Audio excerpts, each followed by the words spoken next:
quiero invitar para que conversemos con la entrevistada que tenemos el día de hoy, pero porque como parte de los preparativos para el próximo censo de la población y vivienda que se realizará en el año 2023, el Instituto Nacional de Estadística, INE, está desarrollando una serie de pruebas preliminares con el propósito de testear las estrategias y metodología.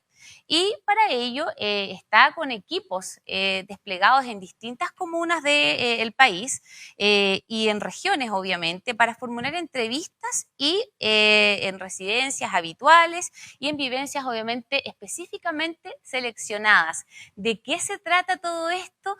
¿Cuáles son los objetivos específicos que tiene? Bueno, está con nosotros conectada, obviamente, para conocer un poco más de esta metodología, la directora nacional del Instituto Nacional de Estadística, Sandra Quijada, a quien le damos la bienvenida y agradecemos, obviamente, que esté conectada y haciendo conexión con nosotros. Bienvenida, Sandra. Muchas gracias por estar con nosotros. Muchas gracias a ti, Romina, por esta invitación y por la oportunidad de poder difundir esta prueba tan importante para el proceso censal que se nos viene en 2023. Así es, Sandra, es un proceso bastante importante por lo que estaba leyendo también la información que hemos podido recopilar. Pero ¿de qué se trata esta encuesta prueba multimodal? Porque no es una encuesta de censo en específico como quizás nosotros la conocemos, tiene esta categoría de prueba multimodal. ¿De qué se trata y qué significa? Sí, eso es muy importante. Dadas las condiciones que nos ha obligado, de adaptación que nos ha obligado a tener la pandemia, ¿cierto? Nosotros como Instituto Nacional de Estadística debemos estar preparados ante cualquier contingencia para poder llevar a cabo este proceso censal que es tan importante para las políticas públicas de nuestro país, ¿cierto? Esto permite saber cuántos somos, cómo nos caracterizamos, cuántas personas nos declaramos pertenecientes a pueblos indígenas o afrodescendientes, ¿cierto? ¿Cuáles son las características de nuestras viviendas? Hay una serie de indicadores, ¿cierto? Que nosotros obtenemos como información y que son la base, en el fondo, para que nosotros después podamos hacer la estadística más específica, por ejemplo, respecto de pobreza o de empleo o de otros indicadores que nosotros publicamos habitualmente. Pero esta prueba es muy importante porque nosotros acá lo que estamos haciendo es probar las preguntas nuevas que va a incorporar el cuestionario censal, que en esta oportunidad va a ser un cuestionario más extenso que en 2017. Esto porque hay que recordar que el censo del 2017 fue un censo abreviado. Entonces, en esta oportunidad vamos a hacer un cuestionario un poco más completo, un poco más extenso, y vamos a clasificar a las personas de acuerdo a su residencia habitual. Entonces, es muy importante esta prueba porque dura al menos un mes y medio.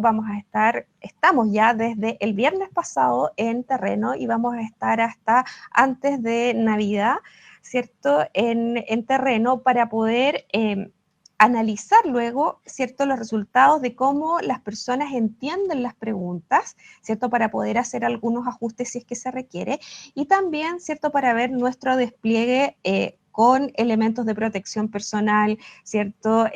Cómo se ajustan los protocolos de manera de que nos cuidemos en la situación de pandemia en la que nos encontramos hoy día y además, ¿cierto? Poder tener un feedback también de las mismas personas respecto de este proceso. Sandra, ¿y cómo se realiza en específico esta encuesta? Porque tú nos hablas de que va a durar un mes y medio y yo le contaba a nuestros vecinos que se seleccionaron viviendas en específico a familias en particular. ¿Cómo se realiza esta encuesta? Sí, esto es muy importante porque para poder hacer el proceso censal, ¿cierto? Nosotros vamos a todas las viviendas de todo el país, ¿cierto? Y en esta oportunidad lo que elegimos fueron algunas manzanas y en esas manzanas viviendas que permitan identificar, por ejemplo, cuántos hogares existen en cada una de las viviendas. En general, en nuestro país, la mayor parte de las viviendas corresponde a un solo hogar, pero tenemos también casos y comunas en particular, ¿cierto?, donde tenemos más de un hogar por vivienda y eso también es necesario poder probarlo durante esta prueba para poder estimar, ¿cierto?, cuánta gente vamos a necesitar realmente en terreno durante estas semanas de levantamiento que va a durar el censo. No va a ser en un solo día, va a ser un censo de derecho, por lo tanto, vamos a necesitar, ¿cierto?, que el despliegue institucional para esto sea bien importante y las personas también puedan estar preparadas para no solamente contestar de manera presencial, sino que eventualmente también usar el autocenso a través de la página web, ¿cierto?, que vamos a tener disponible especialmente para este efecto, que también la estamos probando ahora, y también eventualmente la asistencia telefónica que requiera cualquier persona respecto de poder identificar a nuestros recolectores, a nuestros censistas, o eventualmente cualquier duda respecto del proceso. Eso es importante, Sandra, el poder, porque uno tiene historia, la verdad, el censo es muy histórico en nuestro país. Al censista, al trabajador que está realizando esta acción. También en esta prueba multimodal, como se llama, van a estar bien identificados con una credencial. ¿Cómo va a ser el proceso? ¿Van a ingresar a las casas? Cuéntanos un poco para que quienes van a recibir a estos censistas, a estos trabajadores del INE, lo sepan y estén enterados. Sí, eso es muy importante, Romina, porque normalmente en las circunstancias en las que estamos viviendo muchas veces uno tiene desconfianza de quien llega a la puerta de nuestras casas, ¿cierto? Nuestros censistas van a estar, tal como muestra la gráfica, identificados con una chaquetilla institucional, con gorro institucional, con todos los elementos de protección personal, ¿cierto? También van a llevar mascarillas por si el entrevistado no la tuviera en su minuto. Lo bueno es que las credenciales que nosotros estamos usando hoy en día, ahí hicimos una innovación, ¿cierto? Tienen un código QR que se puede leer a través de el dispositivo móvil que esté usando la persona, que puede ser su celular, por supuesto, y también una tablet. Entonces, eso lleva directamente a la página web donde se verifica con el root, ¿cierto?, que debería estar en la credencial del censista, la información completa respecto de si esta persona pertenece a nuestra institución o no. Y en caso de que la persona no tenga acceso, ¿cierto?, con un dispositivo móvil en ese momento para poder chequear la información, están disponibles nuestros números de teléfono, tal como salen en la gráfica, el 800-361-777, y también está el correo electrónico que es censo2023@ine.gov.cl, de manera de poder plantear sus dudas. Las personas eventualmente podrían solo recibir la información del censo y planificar la entrevista en otro momento, si es que tienen dudas de la persona que está yendo a su casa. Entonces, eso es muy importante porque nosotros necesitamos que las personas que están respondiendo a esta prueba se sientan seguras. Para nosotros eso es muy importante. Sandra, a mi vivienda, si es que mi vivienda es seleccionada, ¿van a ir solo en una oportunidad o puede que vayan en varias oportunidades dependiendo de cuántas personas vivan en mi hogar? ¿Cómo es ese proceso? Porque como tú bien dices, hay familias que viven dentro de un mismo hogar. Sí, ahí si hay un mayor de 18 años que pueda responder en ambos hogares, por ejemplo, si es que la vivienda está constituido por más de un hogar, si está presente esa persona, se puede hacer en esa misma visita ambas encuestas. Perfecto. Porque finalmente el censo, su característica es porque va a toda la población, más que por un cuestionario, ¿cierto? Entonces, Claro. el cuestionario lo puede responder una persona por hogar, ¿cierto? Y va a responder por sí mismo y por el resto de los integrantes de su hogar. Entonces,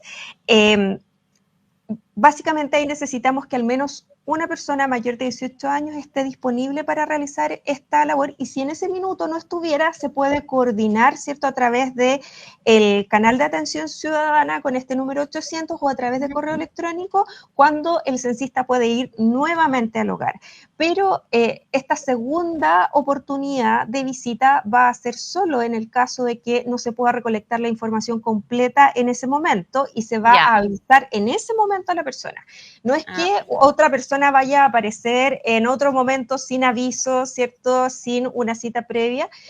Sí. La primera vez puede que sea así, pero en visitas seguidas ya eso no debería ser. Si eso es No, así, nosotros les pedimos, nos avisen, porque así nosotros también podemos poner las alertas y coordinarnos con Seguridad Ciudadana para que nos ayude a proteger tanto a nuestros censistas como a claro, la población en general.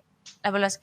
¿Deben tener algo las personas que van a participar de esta prueba multimodal? No, ningún documento oficial es requerido para esta Ya. prueba multimodal. Lo que se requiere sí es que ojalá, cierto, sepamos los datos mínimos de cada uno de los integrantes del hogar, como edad, cierto, fechas de nacimiento Claro. y algunas cosas y datos básicos en el fondo que se obtengan. Y parte de esta prueba también es, de alguna manera, acercarnos a cuál es el conocimiento que tienen cada uno de los integrantes que va a responder por el resto de su hogar para ver en el fondo cuál va a ser el ajuste que vamos a tener que hacer eventualmente para poder digamos, tener información más precisa al respecto. Ahora, una cosa relevante, Romina, es Ujú. que no solo una persona del hogar responde por el resto. Si hay más integrantes del hogar, cada uno responde por sí mismo. Ah, Esa es la perfecto. idea. Entonces, si tenemos en nuestra visita, ¿cierto? La visita que nos va a realizar el censista, están todos los integrantes del hogar, idealmente Todos todos responden. deberían responder.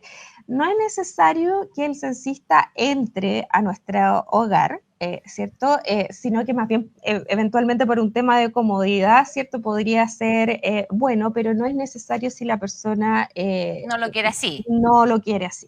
No, Sí, que no uno es tiene, obligación. sí, uno tiene el espíritu también y recuerda, de hecho, en los años anteriores de los censos, cuando uno participó como voluntario también censista, uno pasaba a las casas, tomaba once, se iba llenito, de hecho, de tantas casas que uno lo invitaban a participar, obviamente. De hecho, cuando llegaba la hora del almuerzo era la mejor parte, de hecho, de censar.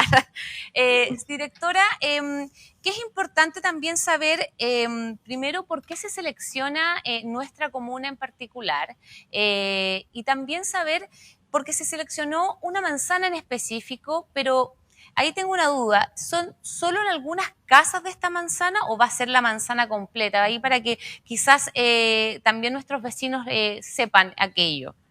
Sí, el proceso censal requiere que la manzana completa sea entrevistada, porque es lo que vamos a hacer cuando vayamos a terreno, ¿cierto? No vamos a saltarnos viviendas, sino que vamos a ir directamente a toda la manzana. Toda la manzana vamos a intentar, ¿cierto? Que, digamos, todos accedan a poder responder esta prueba.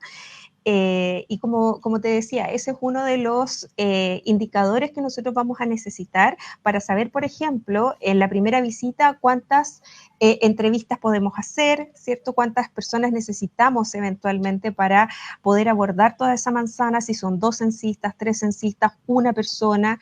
Entonces, de eso trata esta prueba, también de poder ajustarnos nosotros en términos operativos para poder realizar ¿cierto? Un buen censo. ¿Y por qué se selecciona nuestra comuna en Sí, particular? ese era un tema también. ¿Por qué fuimos seleccionados? Porque no somos la única comuna, son varias comunas No, por de hecho y varias supuesto. regiones que de hecho fueron seleccionadas. Sí, mira, Romina, esta es la segunda prueba que nosotros hacemos de manera presencial Ujú. y claramente no se van repitiendo las comunas porque necesitamos diversidad para poder, ¿cierto?, hacer los ajustes necesarios antes de el censo propiamente tal. Entonces, la comuna de ustedes es representativa, ¿cierto?, de ciertas características de la población que nos permiten después poder extrapolar estos resultados, ¿cierto?, para poder hacer el censo representativo en esos ajustes. Entonces, por eso la comuna de La Granja, entre varias otras, ¿cierto?, fue seleccionada en un procedimiento al azar. Sandra, mira, de hecho nos preguntan algunos de nuestros vecinos como para repetir también la información. Evelyn Tobar nos dice, ¿cuándo será? Esto partió el viernes y tú nos Partió, indicabas. sí, partió el viernes pasado, ¿cierto? Ahí están, fue el reconocimiento del terreno y durante toda esta semana han estado trabajando a nivel nacional y se espera poder concluir con este proceso, ¿cierto? La semana previa a la Navidad, o sea, la semana del 20 de diciembre. Sí, de hecho, Nos dicen, bueno, nos están comentando, Moisés Galindo nos dice, hay lugares en Chile, Araucanía u otros, donde hay gran población migrante que por temor tampoco quieren ser censados. ¿Cómo se hace una estimación de esa población? ¿Qué tan fiable es el censo y por qué hubo errores quizás en otros censos? Nuestra población ahí, nuestros vecinos están también enviándonos preguntas. Sandra, ¿cómo podríamos obviamente ahí responderle a nuestro vecino? Sí, Nos hizo varias preguntas. varios temas a abordar. Vamos a partir por básicamente la fiabilidad de los resultados. La fiabilidad de los resultados depende de la cobertura que nosotros logremos, ¿cierto? Y para eso necesitamos la colaboración de todos y todas en este proceso. No solamente, ¿cierto?, el que nosotros tengamos los suficientes funcionarios, ¿cierto?, o censistas en terreno, no solamente va a depender de eso, sino que también de la colaboración que nos preste la comunidad, ¿cierto?, para poder hacer este proceso de manera exitosa. Por lo mismo, estamos invitándolos a involucrarse desde ya en las distintas pruebas y en las distintas instancias que nosotros tenemos de difusión, de manera de que vayan conociendo paso a paso la planificación, lo que nosotros estamos haciendo en relación a poder planificar este censo y que sea un operativo lo más exitoso posible.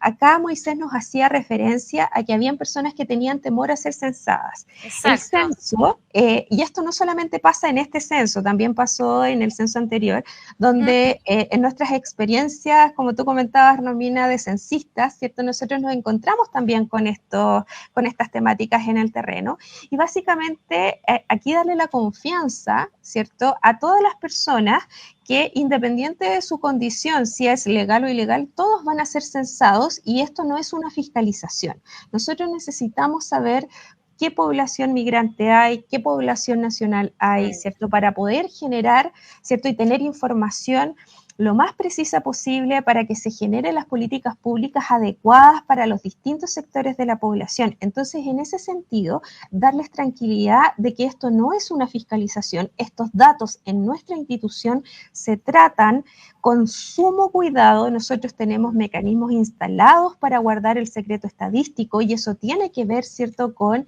si las personas están de manera legal o ilegal en nuestro país. Nosotros no hacemos ese tipo de preguntas, nosotros solo hacemos preguntas respecto del país de origen, ¿cierto? Y desde cuándo están en nuestro país. Nada más. No necesitamos que tenga la persona un pasaporte vigente o un permiso de residencia. Ese tipo de documentación no se pide en el censo. De hecho, ustedes no solicitan documentación como tú bien No. indicabas. No, lo único que se está solicitando, Romina, es el RUT, ¿cierto? Que en el fondo tiene que ver, porque ¿por qué se está solicitando esto? Esto es importante porque dado que nosotros vamos a ir a visitar, ¿cierto?, a los hogares y muy probablemente no todos los integrantes del hogar van a estar, ¿cierto? Y es posible, ¿cierto?, que se dupliquen integrantes de un hogar en otro hogar, ¿cierto? Entonces necesitamos poder tener alguna forma de chequeo de manera de poder contabilizar lo mejor posible a nuestra población. Y por eso estamos pidiendo este dato, pero este dato, al igual que el resto de los datos que se recopilen a través de este cuestionario, van a ser resguardados, ¿cierto?, bajo los más altos estándares de seguridad y recordar que nuestra institución está obligada. O sea, esto no es una opción. Nosotros estamos obligados a resguardar la información personal de cada uno de nuestros entrevistados. Por lo tanto, esta información queda resguardada en nuestra institución y cualquier información que nosotros publicamos del censo, de hecho nosotros tenemos nuestra página web donde tenemos los datos publicados del censo del 2017. Exacto. Ahí no se puede identificar a una persona en particular. Y no se va a poder identificar a ninguna persona en particular tampoco en este censo cuando nosotros publiquemos la información. Es muy importante poder aclarar y por eso le damos las gracias, directora, por poder entregarnos esta entrevista, poder conversar con nosotros y poder salir de todas estas dudas que obviamente van surgiendo ante la situación que vivimos actualmente a nivel país, la inseguridad, la desconfianza que se ha ido generando con el tiempo. De hecho, una pregunta que me gustaría hacerles es el hecho de si a mí me censan o me realizan esta prueba multimodal, ¿me van a censar en el año 2023 nuevamente o no me van a censar? ¿Qué pasa en esa situación? Eh, la participación en las pruebas es muy importante, el involucramiento de nuestra población, pero eso no lo exime de participar en el proceso 2023. Esto porque muy probablemente a partir de estas pruebas nosotros vamos a hacer ajustes en el cuestionario, ¿cierto? Entonces es necesario tener la última información disponible, porque recuerden que va a pasar prácticamente un año y medio de acá a la fecha del censo. Entonces, muchas cosas cambian en un año y medio, por lo tanto es necesario, ¿cierto?, que se vuelva a contestar este cuestionario cuando parta el proceso oficial del censo 2023. Bueno, y ahí también vamos a quienes sean censados van a tener ya la práctica ya para poder realizar y de entregar todos los datos necesarios. Directora, también me gustaría conversar estudio que, bueno, que se entregó por parte de ustedes acerca de el IPC, porque hace pocos días, de hecho, se dio a conocer este aumento en el índice de precio al consumidor y me gustaría que pudiéramos explicarle a nuestros vecinos el significado y por qué o cómo se puede explicar esta alza y esta alza que vemos también en los distintos precios de los productos. Vamos a la feria en realidad y estamos viendo distintas alzas. ¿Cómo podemos explicarle a nuestros vecinos? Gracias, Romina, por la pregunta. El índice de precios al consumidor, como tú sabes, es un indicador económico muy importante porque muchas de las cosas que nosotros hacemos en nuestra vida diaria están ligadas, ¿cierto?, a la variación de este indicador, tal como, por ejemplo, las cuotas del crédito hipotecario que pagamos, ¿cierto?, la cotización de la ISAPRE, que también es en UF, ¿cierto?, y algunas otras cosas como contratos que también se actualizan de acuerdo a este indicador, como los contratos de arriendo, ¿cierto?, que son cosas que son bien cercanas a la vida diaria de cada una de las personas de la comuna y de nuestro país también. A ver, en esta oportunidad el índice llegó a 1,3% de aumento respecto del mes de septiembre. Llevamos un acumulado de 5,8 durante este periodo, digamos, de este año 2021. Básicamente, el alza del IPC está explicado en esta oportunidad por un fuerte alza en los alimentos, que es una de las divisiones de consumo más importantes que tiene un peso más relevante en la canasta promedio de consumo a nivel nacional, que se genera para el cálculo de este indicador, donde tenemos acumulado ahí un 0,7% de aumento entre el mes de septiembre y octubre en esa división. Y ahí tenemos alimentos como el pan, por ejemplo, que están subiendo y uno lo nota, ¿cierto?, al ir todos los días por este producto. Y también, por ejemplo, en las frutas, que hubo un aumento bien importante respecto del mes de septiembre. Entonces, el índice de precio al consumidor se compone de 12 divisiones. ¿Ya? No solamente están los alimentos ni las cosas que uno consume habitualmente, también están, por ejemplo, consumos en transporte, que va más allá del pasaje de metro, ¿cierto?, del sistema red que uno utiliza habitualmente, sino que también, por ejemplo, viajes nacionales, viajes internacionales, también están los productos que nosotros adquirimos como computadores, ¿cierto?, electrodomésticos, todo esto está dividido en 12 divisiones que de alguna manera tienen cierto peso en la canasta promedio definida en el último año 2018, que fue el último cambio de año base del indicador. Entonces, eso es lo que conocemos, disculpe, directora, lo que conocemos como la canasta familiar, cuando se nos presenta qué es lo que consume el chileno promedio, por así decirlo. Tal cual, pero Yeah. ahí no hay que confundir con la canasta básica, porque la canasta básica son solo alimentos. Y la Perfecto. canasta básica, si uno solo analiza la canasta básica respecto de el indicador, respecto al mes de septiembre, la canasta básica aumentó 1,1%. Entonces, eso da mucho sentido a lo que tú comentabas de Mm, que cuando tú vas a la feria, vas al supermercado, te encuentras con que ya el dinero que llevabas antes ya no te alcanza para las mismas cosas, ¿cierto? Sino que cada vez te va alcanzando un poquito menos. Y la variación importante va por ese lado. También hay una variación importante que se dio por el aumento de los pasajes y de los paquetes turísticos internacionales, ujú, ¿ya? Esto porque donde se generó la apertura y se relajaron algunas medidas en el mes de octubre, ¿cierto? ujú. Para generar estos viajes y para poder hacer esta compra, ¿cierto? Y que uno pudiera volver al país sin tener que pagar un hotel, por ejemplo. Eso generó un aumento de demanda muy importante que la oferta, Mm, digamos, de transporte no fue capaz de asimilar tan rápidamente porque el costo operacional es muy grande de poner de un día para otro aviones, ¿cierto? Y además que claro. necesita de una planificación un poco más extensa que un par de semanas. Entonces, ley de oferta y demanda, cuando hay mayor presión en la demanda y la oferta no responde a esa demanda, lamentablemente los precios aumentan.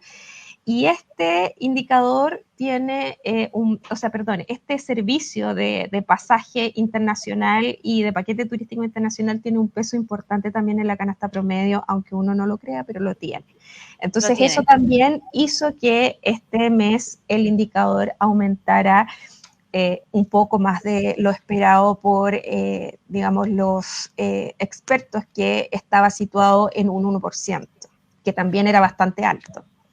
Directora, ¿y cuál es la proyección que ustedes como expertos también estiman hacia el futuro?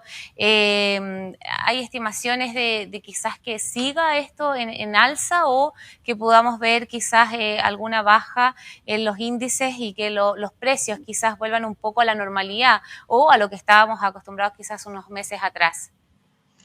Romina, hay una cosa muy importante, es que nosotros como Instituto Nacional de Estadísticas no hacemos proyecciones del índice de precio, nosotros solo recolectamos y hablamos sobre digamos, la coyuntura del índice de precio. ¿Y esto por qué? Porque nosotros no manejamos las cuentas nacionales. Entonces, eso hace muy complejo que nosotros podamos hacer estas estimaciones y además que escapa al rol que tiene nuestra institución. No Perfecto. obstante, también es importante que la gente sepa que en la medida que nosotros sigamos en un ambiente de incertidumbre económica y también el ambiente político que influye muchísimo, ¿cierto? Mientras eso no esté estable, es muy difícil, ¿cierto? Que los precios también se mantengan estables. Entonces yo creo que tenemos que tener un poco de paciencia y observar, ¿cierto?, lo que está sucediendo en nuestro entorno, tanto con la pandemia como con el escenario más bien General mundial. general, no solamente en nuestro país, como tú dices, sino que Exacto. también a nivel mundial, porque hace poquito también conocimos la inflación de Estados Unidos, que también se disparó Exacto. muy por sobre los niveles digamos, habituales. Entonces, no es un fenómeno que solamente está afectando a nuestro país, sino que también está afectando a todo el mundo. Entonces, eso no es un consuelo, por supuesto, pero ayuda un poco a entender, ¿cierto?, la situación en la que estamos hoy en día. Con estos índices. Directora, quiero agradecerle muchísimo la entrevista que nos ha entregado y toda la información y bueno, agradecer también todo el trabajo que realizan durante todo el año porque informarle a nuestros vecinos que el Instituto Nacional de Estadística está realizando estudios, diversos estudios durante todo el año, pero obviamente el específico, el censo quizás uno de los más que nosotros reconocemos también y que tenemos más arraigado dentro de nuestra población. Muchísimas gracias por estar con nosotros. Muchas gracias a ti, Romina, muchas gracias a quienes nos siguieron en esta transmisión y nuevamente invitarlos a participar en este proceso y como tú bien decías, no solamente en el censo, sino que también en las otras estadísticas que nosotros estamos continuamente realizando como la encuesta nacional de empleo, la encuesta de seguridad ciudadana y la encuesta de presupuestos familiares, ¿cierto? Que van a estar en terreno durante estos meses. Así que muy agradecida de que podamos explicarle en detalle a la población lo que estamos haciendo y disponibles para que podamos conversar en cualquier otro minuto respecto de cómo vamos avanzando en este proceso. Así es, pues está completamente invitada entonces y muchísimas gracias. Pues que siga conectado, obviamente, junto a nosotros aquí en Conexión La Granja. Muy buen día. Muy Adiós. buen día igual.